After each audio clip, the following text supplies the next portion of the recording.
Bonjour Gilles, Bonjour. merci d'avoir accepté mon invitation. Gilles, tu es maire PCF de La Courneuve. Si je t'ai invité aujourd'hui, c'est pour parler de ce qui s'est passé la semaine dernière, il y a maintenant un peu moins d'une semaine, à La Courneuve. Un jeune, Wanis, a été tué par la police. S'en sont suivis dans le week-end des émeutes, enfin une réaction en tout cas d'une partie de la jeunesse de La Courneuve, notamment à l'encontre d'un commissariat. Ça a été beaucoup relayé sur les chaînes d'information en continu. Ma première question, elle est toute simple, c'est quelle est la situation aujourd'hui à La Courneuve? Qu'est-ce que te disent les habitants et les habitantes de La Courneuve? Les habitants de La Courneuve me disent grosso modo deux choses. Ils me disent qu'ils sont peinés, beaucoup je dirais, sentiments de solidarité vis-à-vis de la famille, parce que voilà, perdre son enfant, c'est quelque chose d'absolument terrible. Et donc il y a spontanément de la solidarité vis-à-vis de la famille dans cette terrible épreuve qu'ils sont en train de vivre. Et en même temps, j'ai le souhait, l'aspiration à ce que ça ne dégénère pas. Parce que le sentiment que plus ça dégénérera, moins gérer la justice de façon transparente, équilibrée, pourra faire son travail, et plus on sera dans une démarche qui se fera sous pression. Et qui permettra pas de clarifier les responsabilités des uns et des autres, et éventuellement de déférer devant la justice ceux qui seraient responsables de ce qui s'est passé mardi soir, ça fait 7 jours.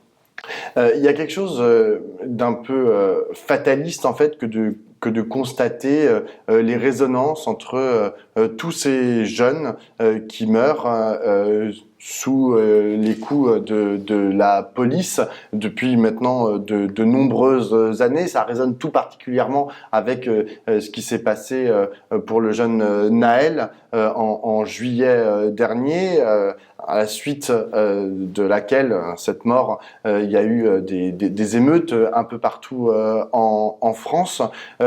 Comment, je sais que la question est compliquée, voire impossible d'y résoudre aujourd'hui lorsqu'on est maire d'une commune, mais genre, est-ce que tu vois genre, les voies et moyens pour essayer de résoudre en fait le fait que aujourd'hui des jeunes non blancs meurent de façon répétée sous les coups de la police?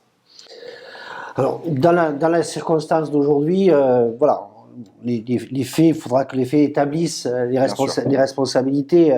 On est dans une situation qui est moins dramatique, toute chose égale par ailleurs, que ce qui s'est passé avec Naël, où Naël, c'était quasiment un assassinat en direct, avec des coups de feu de la part d'un policier qui, de toute évidence, je dirais, n'était pas menacé pour sa vie. Là, on est dans une course-poursuite et une confrontation avec une voiture qui fait une embardée. Bon, voilà. Pour autant, ce à quoi on assiste, c'est que de façon systématique, récurrente, chaque fois qu'il y a, je dirais, des tentatives d'interpellation, il y a souvent des tentatives de fuite et qui parfois se finissent mal.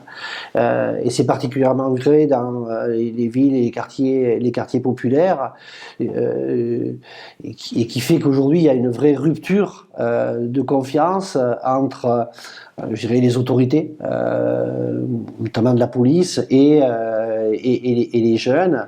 Je crois que tout ça va chercher ses fondements dans une volonté d'avoir une police qui est circonscrite à une police d'ordre. On a pratiquement plus de policiers qui se promènent à pied dans les quartiers, comme c'était le cas précédemment. Il y a une quinzaine d'années, il y avait des policiers qui se promenaient à pied dans les quartiers et qui donc avaient des liens avec la population, ce qui faisait que on n'était pas uniquement dans une police qui intervient pour maintenir l'ordre, parce qu'il y a un trafic, parce qu'il y a eu ci, parce qu'il y a ça, et donc tout le temps dans une démarche plutôt répressive, même si bien évidemment il faut que la sécurité soit maintenue, que la protection des citoyens soit exercée, mais quand c'est circonscrit et de façon, je dirais, très mécanique et étroite, je pense que ça contribue à creuser des fractures dans notre société. Et après, je pense, moi, que cette situation-là est aussi le résultat d'une société qui renvoie vis-à-vis de ses populations un message excessivement négatif.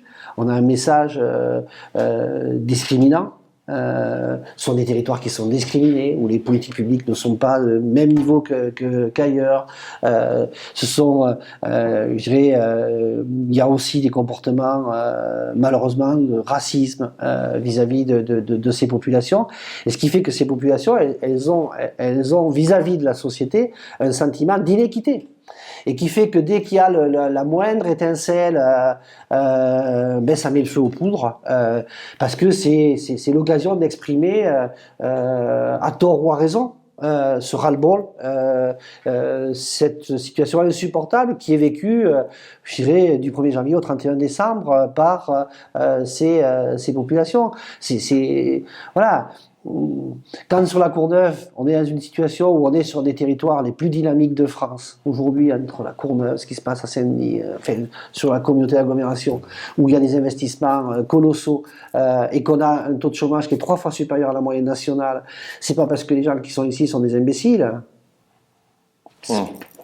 Voilà, ou alors il faut remettre en cause toutes je dirais, les analyses scientifiques sur l'évolution de l'espèce humaine. Voilà, les Cournevien qui naît, il n'est pas plus bête qu'un habitant de Neuilly-sur-Seine, pour prendre une comparaison. C'est les questions sociales qui sont sur des territoires comme le nôtre produisent, je dirais, des inégalités de traitement et concourent à ce que les enfants d'une ville comme la Courneuve ou comme Aubervilliers ou comme le Bobigny, on est la même enseigne, ont moins de chance que les autres. Et donc tout ça produit du ressentiment légitime. Donc ça pose la question d'une société qui sera capable de faire ce pas de côté. Et moi, pour avoir assisté à ce que le président de la République a fait au lendemain de la mort de Naël, où il a convoqué tous les maires qui avaient été plus ou moins de près ou de loin, même si nous n'avait pas été beaucoup confrontés à des problématiques à ce moment-là, de violence urbaine, et qui nous dit... en conclusion, de toute façon, le circuit n'a rien à voir. On fait déjà tout bien en matière de politique de la ville pour prendre en compte les spécificités de ces quartiers. Voilà, les bras m'en tombent quand on sait qu'on met en tout et pour tout 500 millions dans le cadre de la politique de la ville en France et que dans le cadre des mesures que vient d'annoncer le ministre de l'économie Bruno Le Maire, on va amputer de 10% ces petits moyens.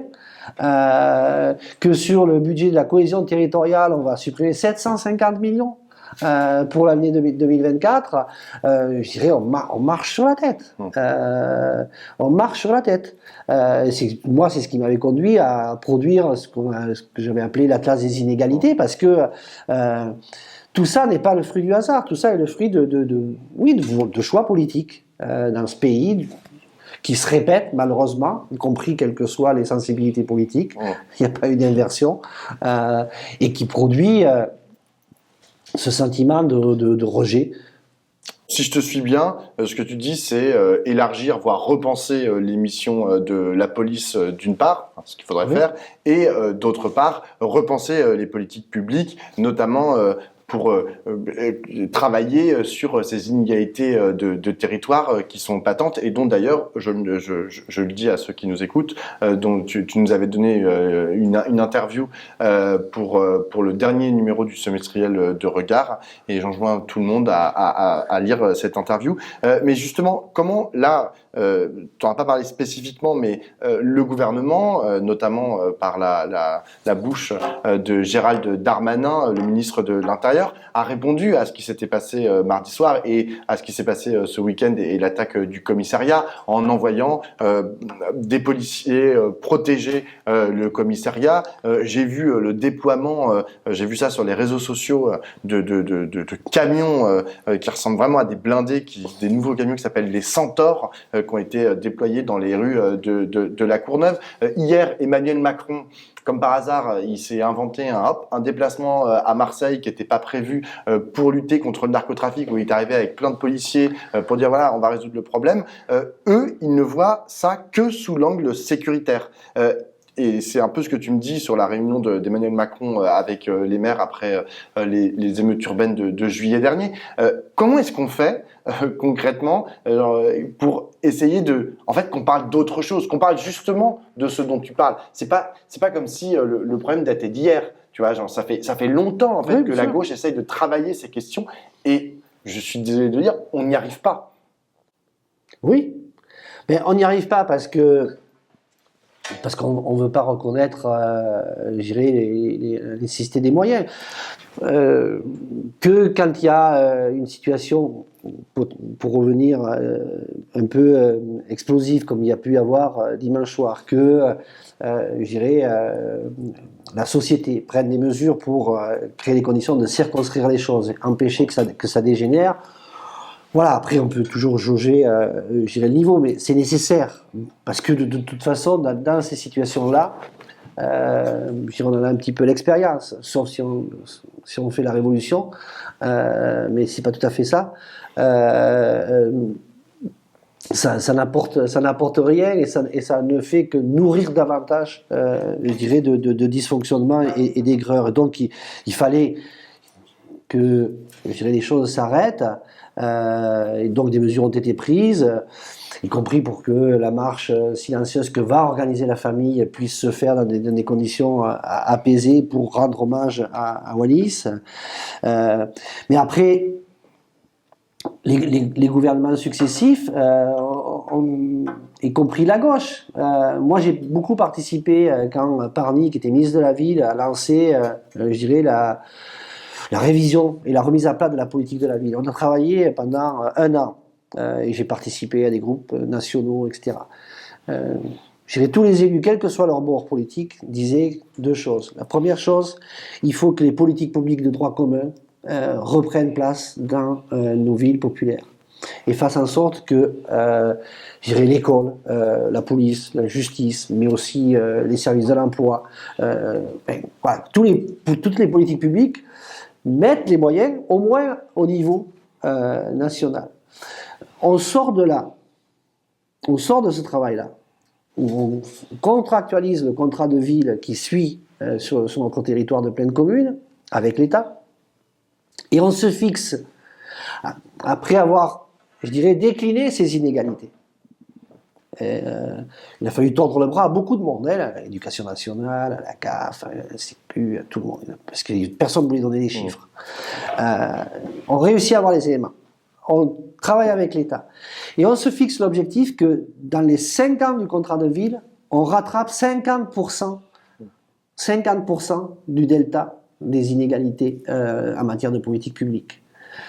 C'est-à-dire que il n'y a pas de volonté politique, on veut pas mettre les moyens. Et quand on fait le bilan 5 ans après, c'est pas 50% qu'on a rattrapé, c'est, parce qu'on a été gentil, 12% qui ont été évalués. 12% du delta qu'il y avait. Comment tu veux que dans ces conditions-là, ça emporte l'adhésion, ça crée des dynamiques. Et je dirais, dans nos quartiers, il y a plein d'énergie. Et si de ce coup, et nous on le voit à travers des initiatives qu'on est capable d'organiser à un moment donné, quand il y a le sentiment que de ce coup, on compte, il y a de l'engagement, il y a des mobilisations positives et il y a la capacité d'infléchir la situation. D'autant que on a la chance, je dirais, d'être sur des territoires, comme en région Île-de-France, où il y a encore des dynamiques économiques qui existent et donc qui peuvent potentiellement ouvrir des perspectives. Sauf que si on met absolument aucun moyen, on n'y arrivera pas. Nous, on est en train de préparer la carte scolaire 2024, de septembre 2024. Moi, je vais avoir, je dirais, des effectifs scolaires qui vont baisser de une trentaine, une quarantaine d'enfants. Ça va permettre à l'État de me fermer 8 classes. C'est-à-dire que les moyennes globales dans les écoles de cette ville vont continuer à augmenter. Et se rapprocher des taquets maximales autorisés. Mais alors on sait que très bien que quand il y a un peu moins d'enfants dans une classe, les choses se passent un tout petit peu mieux, les apprentissages, etc., etc. Mais ça, je comprends. Justement, mais sur la question de l'éducation, on a vu, tout le monde a vu sur les réseaux sociaux le lycée Blaise Cendrars, pardon, à Sevran, et l'état absolument catastrophique du bâti de cet établissement. Je ne sais pas s'il y a des lycées qui sont dans le même état de vétusté sur le territoire de La Courneuve, mais en fait, ce que je comprends pas, c'est comment l'éducation nationale, le ministère, je sais pas, l'administration de l'éducation nationale peut accepter en fait qu'il existe sur notre territoire, et en particulier dans les territoires les plus pauvres de France, des établissements publics qui soient dans cet état de vétusté. Toi, quand tu vas les voir et que tu leur dis exactement ce que tu me dis là, genre comment ça se fait que genre les moyens globaux qui sont alloués, on va dire par élève, vont diminuer parce que vous voulez fermer 8 classes alors que je perds que 30 enfants l'année prochaine. Qu'est-ce qu'ils te disent? Ils disent bon, désolé monsieur Poux, allez circuler, il y a rien à voir, ou quand même ils entendent ce que tu as raconté? Mais pour l'instant, ils n'entendent pas. En gros, ils me disent, on respecte, je dirais, les effectifs maximales autorisés sur une école maternelle, c'est 25 élèves par classe. Donc, on respecte la norme. Sur les effectifs en élémentaire, c'est 23,5 élèves par classe, la moyenne globale. Et donc, on se rapproche de ce taquet, on respecte la norme. Donc, circuler, il n'y a rien à voir. C'est-à-dire qu'on n'est pas et c'est ça qui est absolument terrible de mon point de vue, c'est que on n'est pas dans une démarche, on est dans une démarche comptable. On n'est pas dans une démarche politique au sens quelle ambition on veut porter pour notre pays, alors que des territoires comme les nôtres sont des territoires qui certes accueillent des difficultés sociales, mais en même temps sont le monde de demain. Moi, j'ai sur un territoire comme La Courneuve, j'ai 100 nationalités. J'ai des gens qui viennent de tous les pays et de tous les continents. Et donc, c'est potentiellement, je dirais, c'est une richesse incroyable. C'est des dynamiques, des échanges culturels qui peuvent produire des choses extraordinaires. Mais encore faut-il qu'on se mette en situation d'accompagner ça. Or, aujourd'hui, on ne se met pas en situation d'accompagner. On se met uniquement en situation de ségréguer et créer les conditions d'avoir, je dirais, un couvercle suffisamment fort pour empêcher que ça explose tous les 4 matins. C'est ça aujourd'hui, je dirais, fondamentalement, les ressorts qui sont à l'œuvre. Et par contre, quand, je dirais, on a le patronat qui demande des exonérations, etc. Donc là, tout de suite, il y a livre ouvert. Et ils n'ont plus qu'à se servir. Je dirais, les 10 milliards que nous impose Bruno Le Maire, c'est les 10 milliards qu'il a donnés avec les exonérations de CVAE la même année. Alors que, je dirais, voilà, les entreprises françaises, et notamment les plus importantes, dégagent des bénéfices records chaque année, qui se chiffrent en dizaines de milliards. On est à 153 milliards pour les entreprises du CAC 40 sur le bilan 2023. Bon, si on leur en prend, et dont 65 qui vont être versés uniquement en dividendes sur les actionnaires. Si on leur en prend 10 ou 15 à ces gens-là, ça ne va pas les empêcher de dormir, hein. Non, on est bien d'accord. J'ai une dernière question, Gilles. Comme je l'ai dit, t'es communiste, un maire communiste à La Courneuve. T'es pas le seul maire communiste en Seine-Saint-Denis. T'es pas le seul maire communiste en banlieue parisienne. T'es pas le seul maire de gauche en banlieue parisienne. Est-ce qu'il y a je veux dire un gros mot, tu vois, mais un lobby. Est-ce qu'il y a une articulation entre les différents maires communistes, les différents maires de gauche de la couronne parisienne? Est-ce que vous discutez ensemble pour justement essayer d'avoir qu'il y ait un effet de levier en fait vis-à-vis de la politique néolibérale et inégalitaire du gouvernement? Il y a quelques ébauches avec quelques associations de maires, comme celle que dirige Gilles Le Proust, mais je dirais les organisations se sont singulièrement effritées, les organisations politiques se sont singulièrement effritées ces 20 dernières années, et donc leur capacité à faire corps, à travailler, à échanger, à réfléchir se sont aussi effritées, ce qui fait qu'on est, je dirais, le plus souvent un petit peu chacun est livré à soi-même, quoi. Et essaye d'apporter des réponses. Alors de temps en temps, il y a, je dirais, des moments un petit peu plus importants. Quand on discute du contrat de ville, ce coup, bon voilà, on va essayer de porter une revendication, mais qui a du mal à déboucher sur voilà, des volontés de rupture suffisamment fortes, telles qu'il faudrait qu'elles soient affirmées aujourd'hui. Parce que je crois que je dirais les compromis dans lesquels on nous enferme sont des compromis où on n'est que dans du perdant-perdant aujourd'hui. Mais en fait, je me dis, je sais pas à qui tu fais référence quand tu dis que les volontés de rupture sont pas assez assumées, mais je sais pas, tu prends le maire de Gennevilliers, le maire de Montreuil, le maire de Grigny, tu prends le Crous, tu prends machin, enfin, tu vois, vous êtes beaucoup quand même, et puis vous représentez, vous représentez, bon, déjà un certain endroit de la politique, hein, plutôt très à gauche, et tant mieux, et vous représentez aussi beaucoup de territoires et beaucoup d'habitants et d'habitantes. Tu vois, je me dis, il y a quelque chose à faire. Moi, j'avoue que de l'extérieur, mais encore une fois, je donne surtout pas de leçons. Hein, je sais quelles sont les contingences lorsqu'on est maire.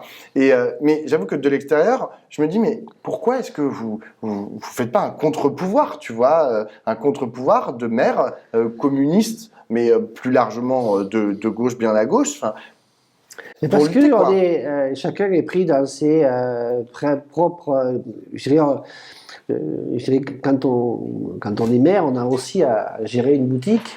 Bien sûr. Avec plein de contingences sociales, économiques, financières, politiques, qui fait que c'est pas toujours simple. Et ce qui fait que ces postures de rupture sont souvent freinées au bout du compte par le principe de réalité.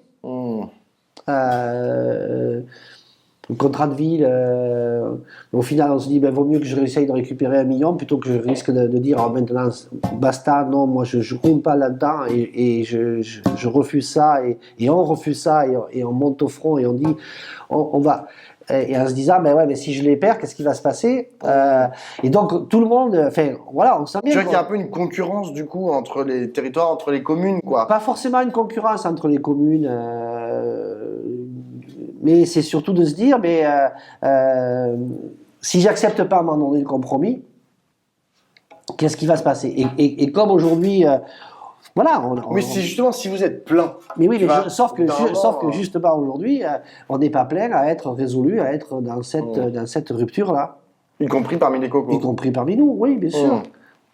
Bon, mais quand même, genre, moi, je continue, tu vois, à essayer d'imaginer, tu vois, qu'à un moment, il puisse y avoir une coalition de mères coco, tu vois, qui disent, merde, on va y aller, tu vois, on va se mettre tous ensemble, et pas les voir chacun dans leur couloir systématiquement. Oui, les maires communistes, parce que bon, je dirais, il y a plus que les maires communistes qui sont confrontés à ces Exactement, réalités. oui, tout à fait. Les maires socialistes, Bien sûr. il y a même des maires de droite qui sont confrontés à ça. C'est-à-dire qu'à un moment donné, il faudrait qu'on soit, je dirais, capable de dire maintenant,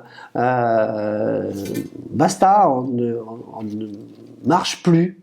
Et on ne peut pas continuer à accepter que, je dirais, nos territoires, mais comme tout ça se passe aussi dans une situation politique générale où, je dirais, le maître mot, c'est qu'on fait trop pour les banlieues. Je dirais, moi, y compris le nombre de fois où les représentants de l'État me disent, vous vous rendez compte de ce qu'on fait pour vous à travers la politique de la vie, à travers ci, à travers ça. Mais comme si ils faisaient des choses extraordinaires. J'ai dit, vous vous moquez de moi. Vous vous moquez de moi. Alors depuis que moi j'ai fait la plainte à Alde qui a été reçue, depuis que j'ai fait la classe des inégalités, il y a des choses qui ont, enfin, ils peuvent plus tout à fait me tenir le même discours, mais c'est quand même celui-là, y compris des édiles je dirais des grands ministères, ils sont convaincus qu'ils font, je dirais, des choses extraordinaires, alors que je dirais, Seine-Saint-Denis, je dirais, le DAZEN de la Seine-Saint-Denis, il a 1000 vacataires pour les profs, 1000 vacataires. Je crois que c'est un des taux les plus élevés. C'est le taux le plus élevé de toute la France. Il y a 30, je crois que c'est 20, je sais plus le chiffre exact, c'est 25 ou 30% des enseignants qui n'ont pas 2 ans d'ancienneté. Sur des territoires qui sont caractérisés comme les plus compliqués et qui devraient donc avoir des enseignants voilà, un peu chevronnés, les plus chevronnés, enfin tout du moins une partie de gens un petit peu chevronnés, et tout est à l'avenant, et ça, c'est pas le fruit du hasard. Si, je dirais, on mettait des éléments vraiment attractifs pour permettre à ce que des enseignants chevronnés viennent ici, restent ici, voilà, on y arriverait. Bon, et on peut décliner sur toutes les. Et donc, on voit bien qu'on est confronté à ça, et tout ça. Pour revenir un petit peu à ce qui nous occupe aujourd'hui, mais oui, produit un sentiment diffus mais général que cette société n'est pas attentive à ces populations, voilà, fondamentalement. Et donc, bien évidemment, quand on a 15 ans, 16 ans, 17 ans, 18 ans, qu'on a le sentiment d'être maltraité, dès qu'il y a quelque chose qui cristallise ça, ben oui, il y a la volonté je dirais d'exprimer sur cette insupportabilité de la situation. Voilà. Et donc il faudra qu'un jour on accepte que cette société accepte de se poser les vraies questions. Merci beaucoup, Gilles. De rien.